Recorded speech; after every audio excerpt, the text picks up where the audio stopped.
वहाँ सब लोग खुशी खुशी रहते थे क्योंकि उनकी फसल बहुत अच्छी थी और वो तरक्की याफ्ता ममालिक में से थे। पर एक दिन बहुत बड़ी मुसीबत आ पहुंची। शहर में हजारों चूहे आ गए।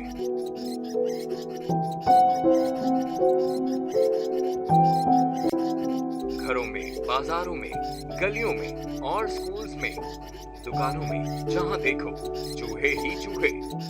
तमाम लोगों को जल्द ही इसका हल निकालना था। यहाँ तक कि रिहायशी इस वजह से बीमार होने लगे।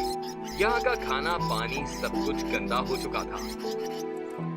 इसका हल निकालने के लिए वहाँ के मेयर साहब ने बहुत सारी मीटिंग्स भी की। पहले उन्होंने सोचा कि वो बिल्लियां ले आएं जो चूहों को खा जाएंगी और चूहे उनके डर से इलाका छोड़ देंगे। मगर उससे भी कुछ ना हुआ क्योंकि चूहों की तादाद बिल्लियों से कई गुना ज्यादा थी। सब लोग परेशान थे और मदद के लिए बेकरार भी। एक दिन वहां एक बांसुरी वाला अजनबी आया और वो मेयर के दफ्तर में गया और उनसे कहा, पूरे मुल्क में पता है कि आपके शहर में चूहों का राज है। मैं आपको उन्हें भगाने में आपकी मदद कर सकता हूँ। अगर मैं ऐसा करता हूँ तो मेरा इनाम क्या होगा?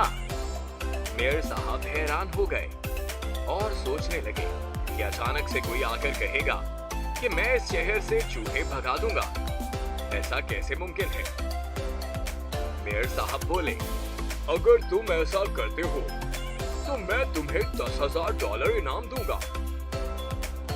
अजनबी ने कहा कि चूहे एक दिन के अंदर अंदर यहाँ से गायब हो जाएंगे।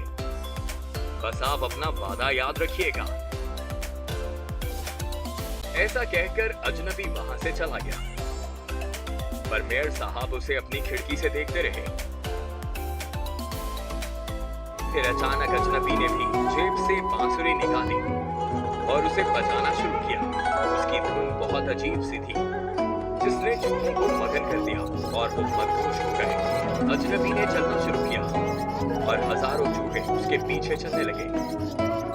हर तरफ से चूहे आने लगे और अजनबी का पीछा करने लगे।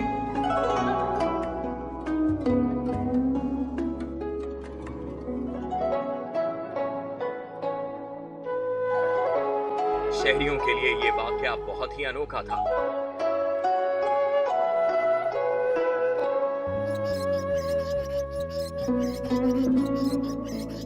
और चूहों की बहुत बड़ी तादाद की वजह से वहां की सड़कों पर चूहे ही चूहे थे। अजनबी ने समंदर की तरफ रुख किया और चूहे उसके पीछे चलते रहे। अजनबी धुन बजाता हुआ समंदर में दाखिल हुआ और चूहे भी उसके पीछे पीछे समंदर में चले गए और पानी की लहरों में फंस गए और डूबने लगे।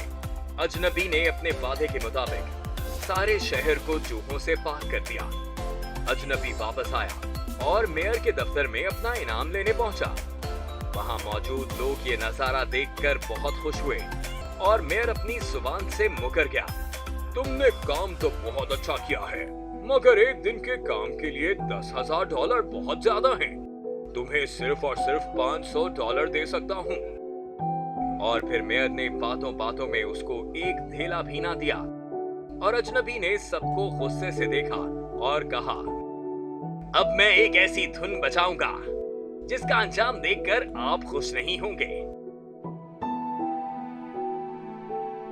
फिर अजनबी एक सड़क के किनारे गया और वहां बैठकर अपनी बांसुरी निकाली और धुन बजाने लगा।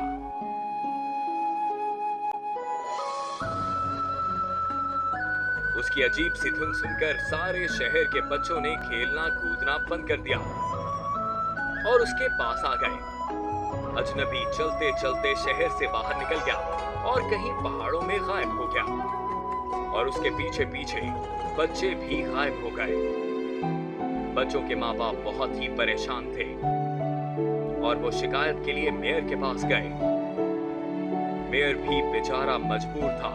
उसे पता था कि उसने अजनबी को धोखा दिया है। कुछ दिन बाद अजनबी शहर में वापस तो आ गया पर उसके साथ कोई बच्चा न था। तो मेयर उसके पास गया और दरखास्त करने लगा कि वो उसे माफ कर दे और बच्चों को वापस कर दे। पर अजनबी बगैर कुछ बोले वहां से चला गया। सब लोग मेयर के दफ्तर की तरफ आए। बच्चों के गायब होने की वजह मेयर को करार दिया और बोला कि तुम्हें ही बच्चों को ढूंढना पड़ेगा। फिर मेयर शहर में निकल पड़ा और पहाड़ों की तरफ सालों साल बच्चों को ढूंढता रहा, पर उसे कामयाबी ना मिली। तो बच्चों, आज हमने ये सीखा कि अपनी जुबान और अपने वादों पर कायम रहना चाहिए और यही एक सच्चे मुसलमान की पहचान होती है। और जो वादा करके मुकर जाए वो मुसलमान नहीं होता।